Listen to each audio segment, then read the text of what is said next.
Welcome to the Strategy Sync YouTube channel. Please subscribe and like to hear new book summaries. It is great to be here, and really what we're doing today is, it's more than just a summary.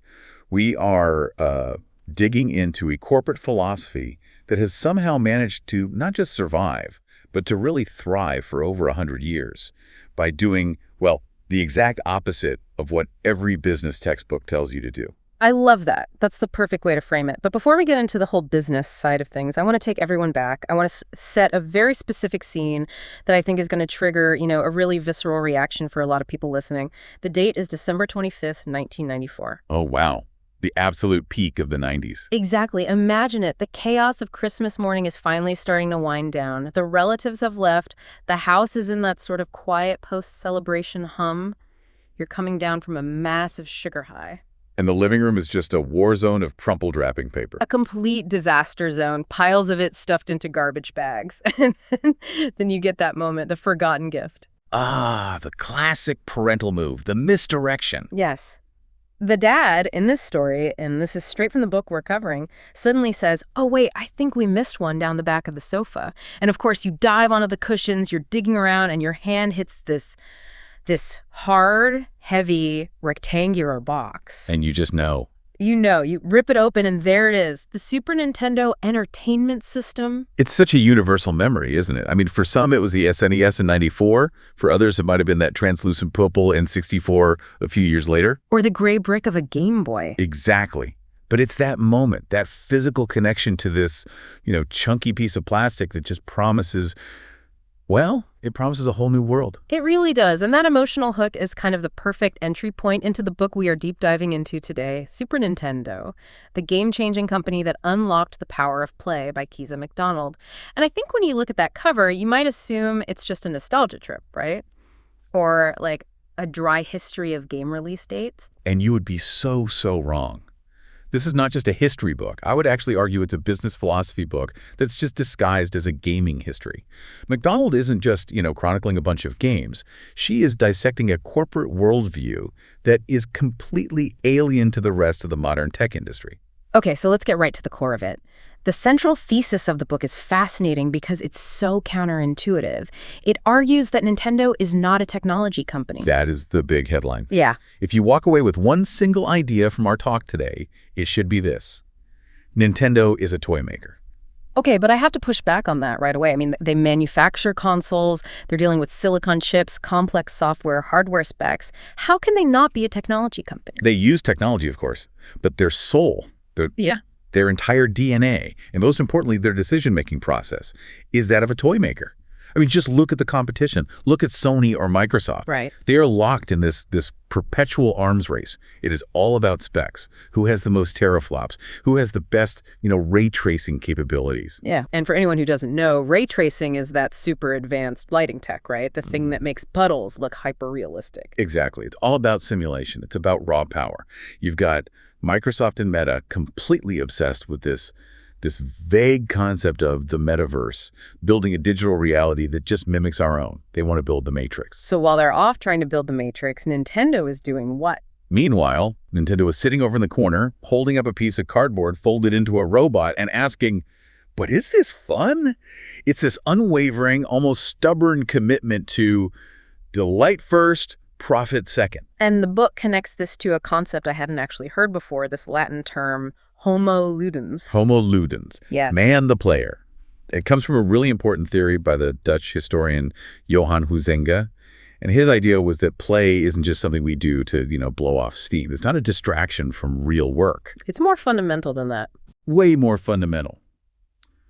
Huizinga argues that play is essential to our humanity.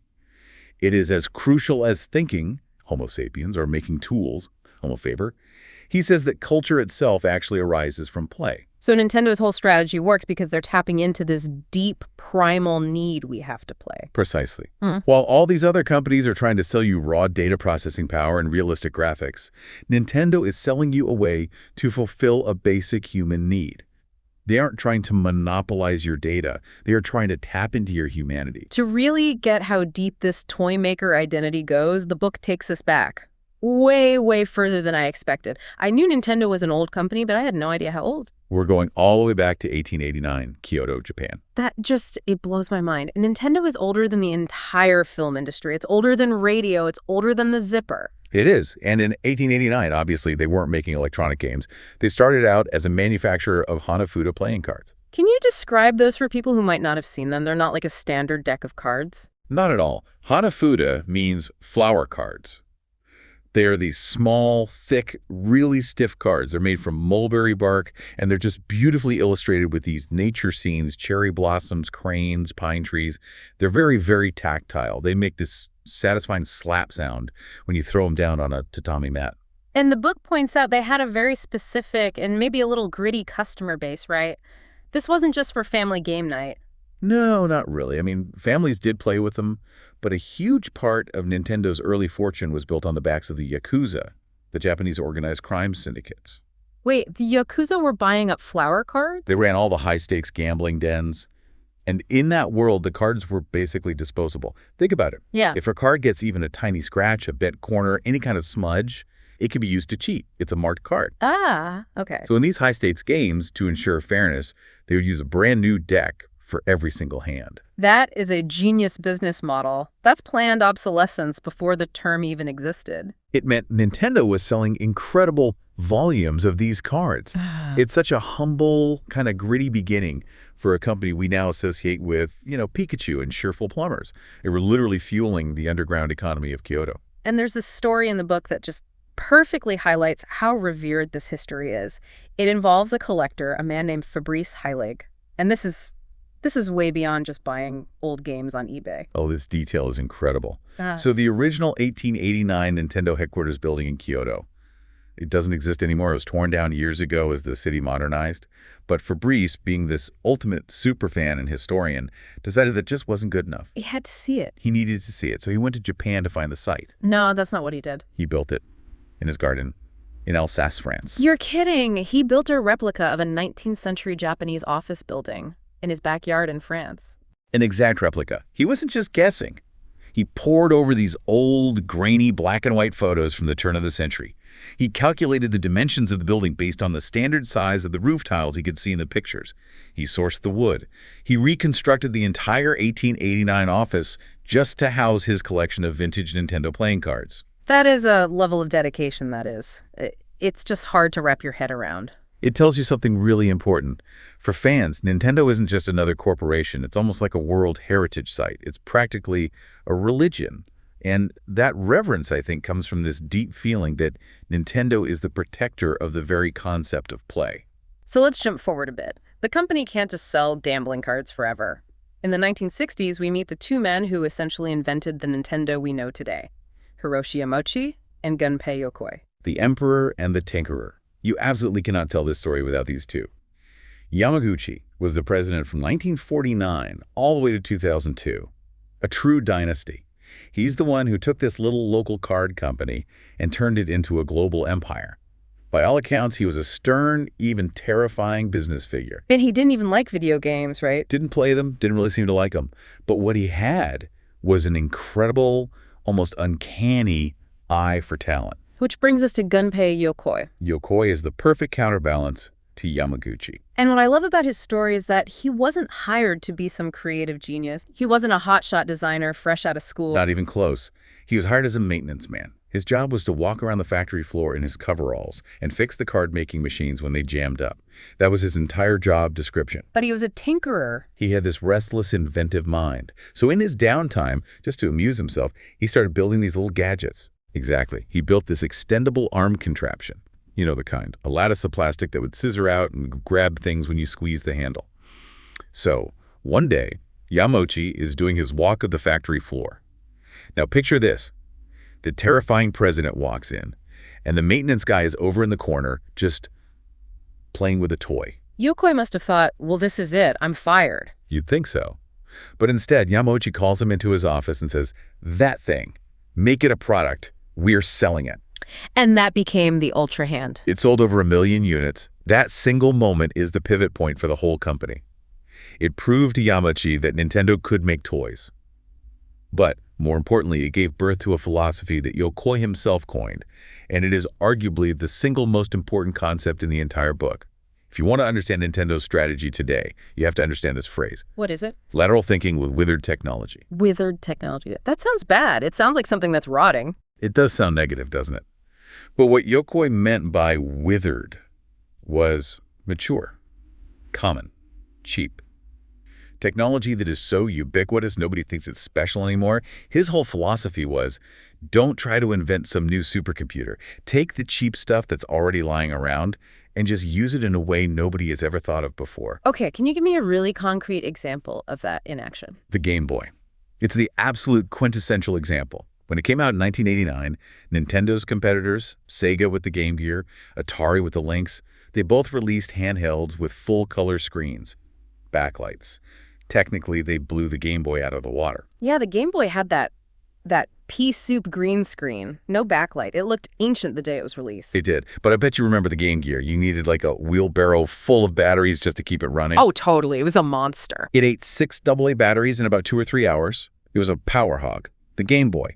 It ran for 20, sometimes 30 hours on just 4 total A's. It was cheap. It was tough enough to survive a bomb blast. It fit in your pocket. And it played Tetris. Yeah.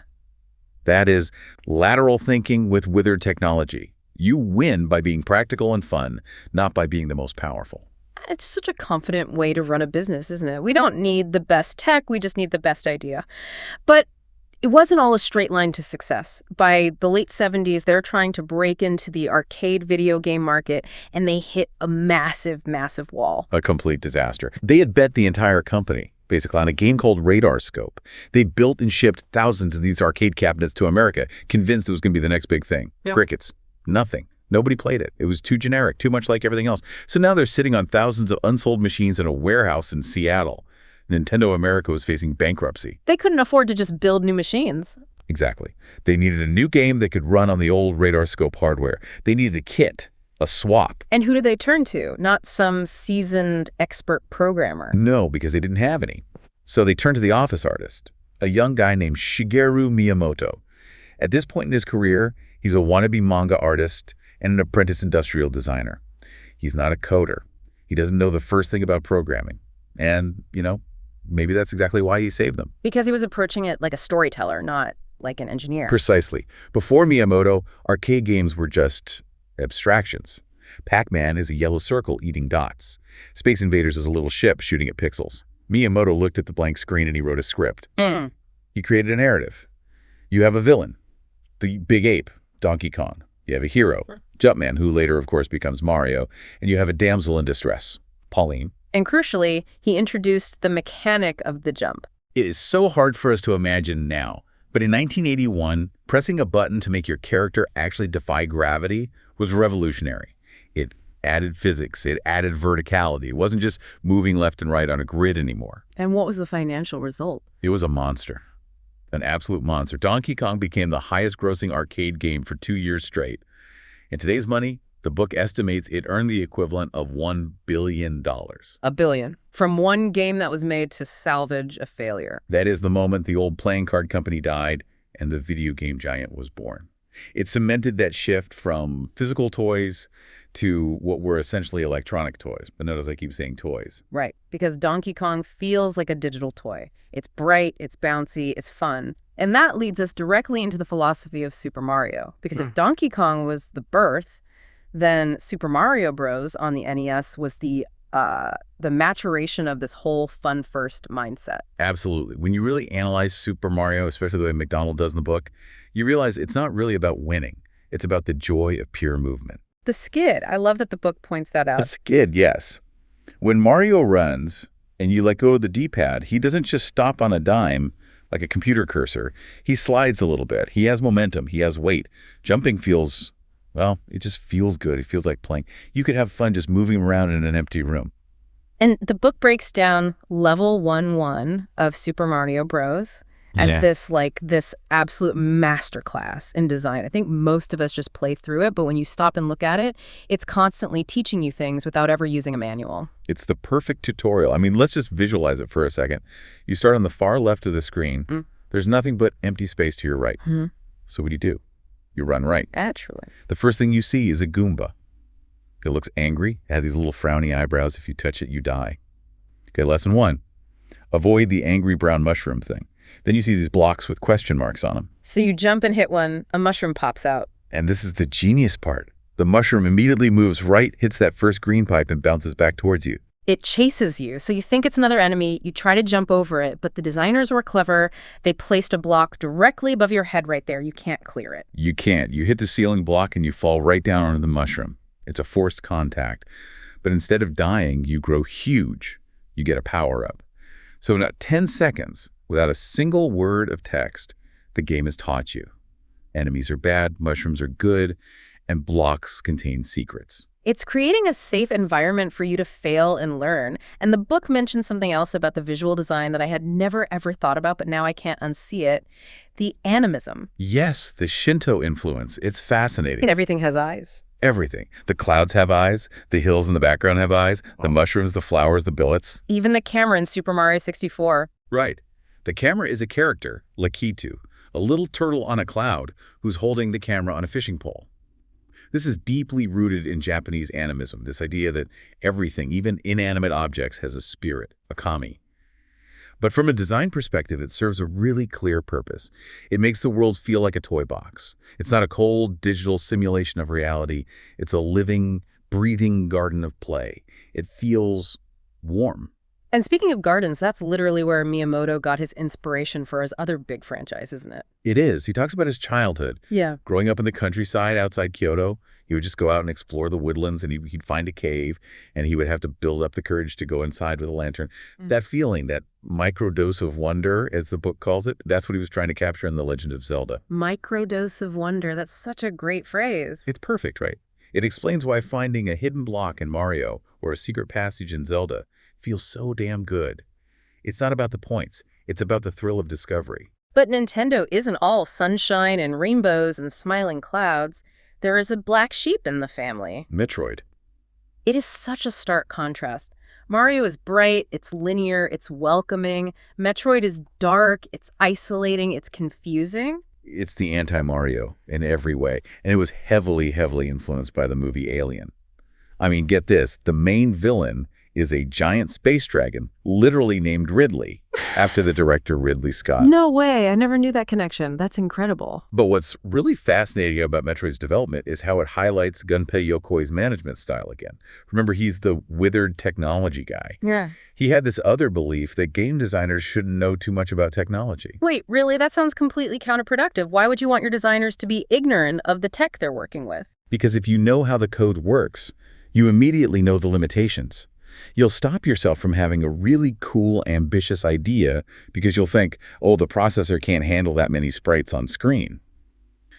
Yokoi wanted the artists to dream up impossible things first, and then he would force the programmers to figure out how to make it happen. That sounds incredibly stressful for the programmers. Oh, I'm sure it was an absolute nightmare for them. But it's what produced Metroid. The artists wanted this massive, interconnected alien world with these organic, fluid animations for the main character. The programmers had to invent totally new ways to scroll the screen and manage memory just to make it work. It ended up creating an entirely new genre, the Metroidvania, and it proved Nintendo could do moody and atmospheric just as well as they could do cheerful. Okay, so we've got the software philosophy down pat, but we have to talk about the hardware. Because this is where that toy maker versus tech company debate really, really gets settled. It absolutely does. And we have to go right back to that lateral thinking concept. Let's look at the Nintendo Wii. It was released in 2006.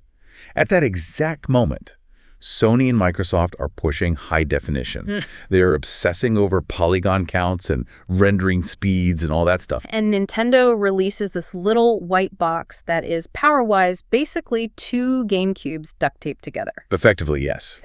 Massively underpowered compared to the competition. No HD output. The graphics were blurrier. But it had the remote. The Wiimote. It was existing motion technology accelerometers that had been around for years and things like car airbags and industrial tools, but it was applied laterally to a game. Yeah. And what happened? It was a phenomenon. It got grandmas off the couch. Yeah. It got people who had never touched a video game in their lives to play bowling and tennis in their living rooms. It didn't matter one bit that the graphics weren't photorealistic. It was fun. It was a toy. And the DS, I remember when the Nintendo DS came out, it looked so clunky. It looked like a cheap makeup compact or like a really bulky Palm Pilot. 2 screens, stylus. It felt so bizarre at the time. But again, it wasn't designed for the hardcore gamers. It was for everyone. You had Nintendogs, you had Brain Age. It tapped into that same universal sense of playfulness. But when you take these big, weird swings, sometimes you miss. And when Nintendo misses, they miss spectacularly. They really do. And the book does not shy away from the failures at all. The Virtual Boy. Oh, 1995. This red and black 3D headset that sat on a tripod. I played one once at a Blockbuster video store. I think it gave me a splitting headache in about 3 minutes. It gave everyone a headache. It was a complete disaster. It was discontinued almost immediately. Then you had the Power Glove for the NES. It was so bad. It looked so cool in the ads. It looked like the future. But it didn't work. And then, much more recently, the Wii U. Which was just confusing. I remember people honestly thinking it was just a new tablet add-on for their original Wii. Exactly. It was a marketing failure and a kind of hardware half-step. Yeah. But, and this is the critical business lesson that comes out of the book, Nintendo embraces these failures. They're not afraid of them. How do they survive them, though? I mean, if another company put out something like the Virtual Boy, they might go under completely. They survive because, at their core, they are incredibly financially conservative. They have a massive war chest. The book mentions they have something like $13 billion in cash assets they save for a rainy day. That is a lot of cushion to fall back on. It is. But there's another crucial difference in their business model that sets them worlds apart from Sony and Microsoft. They almost never sell their consoles at a loss. Okay, explain that difference, because I think a lot of people just assume all consoles are sold at a loss to get them into people's homes.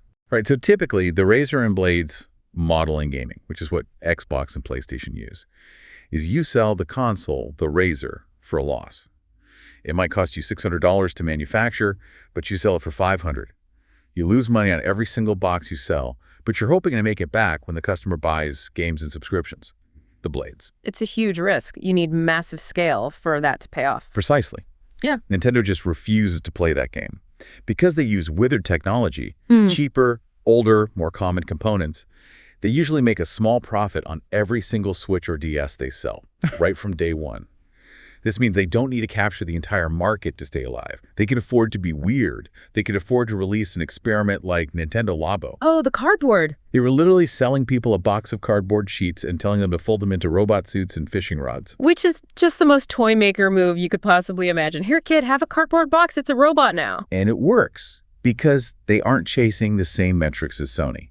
The book draws a really, really sharp contrast with a recent high-profile failure from Sony called Concord. Oh, yeah, that just happened. Concord was this big-budget, high-end online shooter. It reportedly took 8 years and hundreds of millions of dollars to develop. It launched, nobody played it, and Sony shut the whole thing down in 2 weeks. 2 weeks. After 8 years of development. That is the immense danger of the arms race. Yes. If you bet the farm on having the best graphics and the biggest scope and you miss the mark, you can die. And Nintendo just avoids that arms race completely. They're playing a different game on a different field. It's the difference between trying to make a $500 million blockbuster movie and trying to make a really, really good Frisbee. If the Frisbee works, everyone plays with it. That is a surprisingly great analogy. I try my best. Yeah. But let's talk about the people who bridge these different eras. We've talked about Yamauchi and Miyamoto.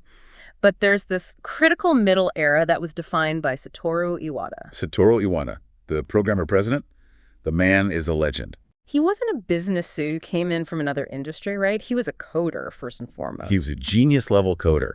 There are so many stories about him that just prove he was in the trenches with his teams. One of the most famous is about the game Earthbound. The development was a mess. The code was spaghetti. The whole project was about to be canceled. Iwata, who was the president of HAL Laboratory at the time, he just looks at it and says, okay, I can fix what you have and it will take 2 years. Or I can rewrite the entire thing from scratch and it will take 6 months. And he actually did it. He did. He sat down and personally rewrote the entire engine. There's another amazing story about Pokémon. They were trying to port the original battle logic from the Game Boy games to the Nintendo 64 for Pokémon Stadium.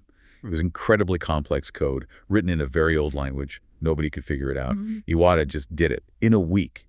He read the original source code and ported it himself. That earns you a level of respect from your employees that a generic MBA CEO could never, ever get. It absolutely does. Yeah. And that respect is what allowed him to push through what seemed like crazy ideas at the time, like the Wii and the DS. When everyone else in the industry laughed and said, "Who wants a dual-screen Game Boy?" Iwata said, "Staying the course means not having a future." He knew that just making a GameCube 2 with slightly better graphics wasn't going to be enough. He was also the one who brought us the whole Nintendo Direct style of communication, right? Speaking directly to the fans, not through the press. Yes. Yeah. He made the company feel personal, human. And he was very, very close with another key figure, Masahiro Sakurai. The creator of Smash Bros. Sakurai is. He's an intense individual. The book describes him as owning thousands and thousands of games. He apparently stores them under his bed. He views every single game, even the really terrible ones, as pearls of wisdom. He believes he can learn something from everything. And Super Smash Bros. Is basically his interactive museum. It is. I mean, think about Smash Bros. On paper, it shouldn't work. You've got Mario fighting Pikachu fighting Link. It's absurd. But it's so much more than just a fighting game. It's an interactive encyclopedia. The trophies, the music tracks, the obscure background characters that show up. It's a complete love letter to Nintendo's history. And not just Nintendo's history.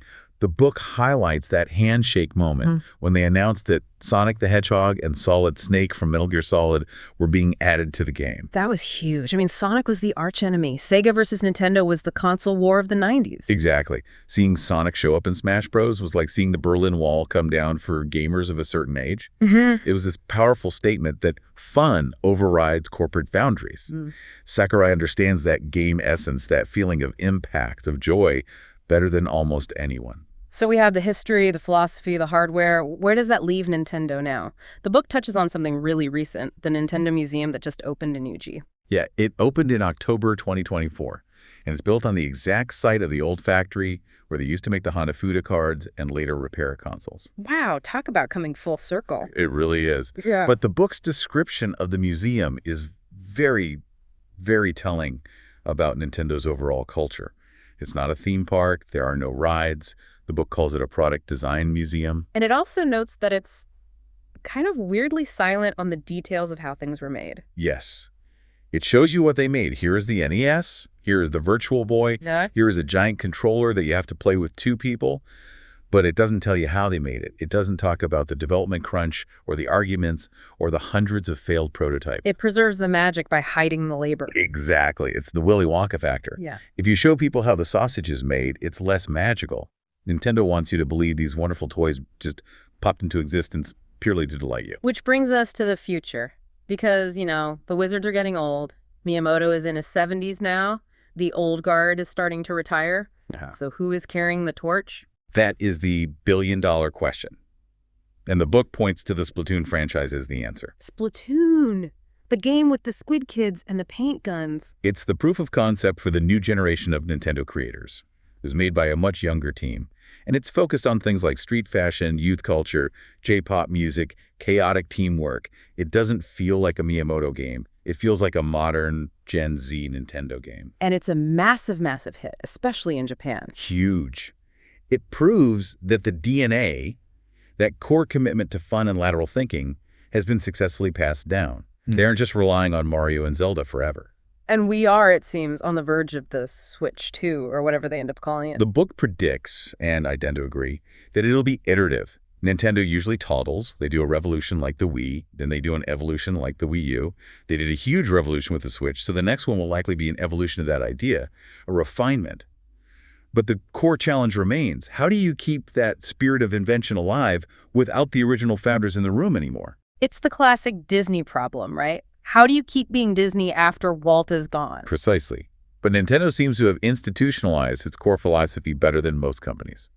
So let's try to wrap this all up. We've covered a ton of ground here, from Hanafuda cards to paint splattering squids. What are the big key takeaways for you? Okay, for me it's three things. First, identity. Nintendo knows exactly what it is. It's a toy maker. It does not get distracted by what Apple or Google or Sony are doing. They stay in their lane. Second, lateral thinking with withered technology. Innovation doesn't have to mean more power. It means a smarter, more creative application of what you already have. And third, the business model itself. Keep a huge pile of cash on hand, don't sell your hardware at a loss, and you can afford to be weird. You can afford to fail spectacularly and live to fight another day. I think my biggest takeaway is that distinction the book makes between being childlike and being childish. Oh, that's such a crucial distinction, yes. Childish is just immature, but childlike is about wonder. It's about keeping that ability to be surprised and delighted by the world. Nintendo games are absolutely for adults, but they are designed to wake up the child that is still inside that adult. Which brings us all the way back to Homo ludens, man the player. If we really want to understand what makes humans tick, we have to understand play. And I think as the world gets more digital, more abstract, more metaversy, our hunger for tactile, simple, toy-like fun is only going to grow stronger. We need that physical connection to joy. So here's a final thought for you, for our listeners, to kind of mull over today. In your own work or just in your own life, are you trying to power through everything with better specs? Are you just trying to work harder, faster, with more expensive tools? Or could you maybe use some withered technology? Could you look at the simple, cheap tools you already have lying around and think laterally to create something new, something more fun? Can you turn your own version of a maintenance arm into an ultra hand? That is the question. I love that. If you want to get the full story, the developer interviews in this book are fantastic. We highly recommend you pick up Super Nintendo by Keza MacDonald. It's a really great read. Thanks for listening to this deep dive. We'll see you in the next one. Game on.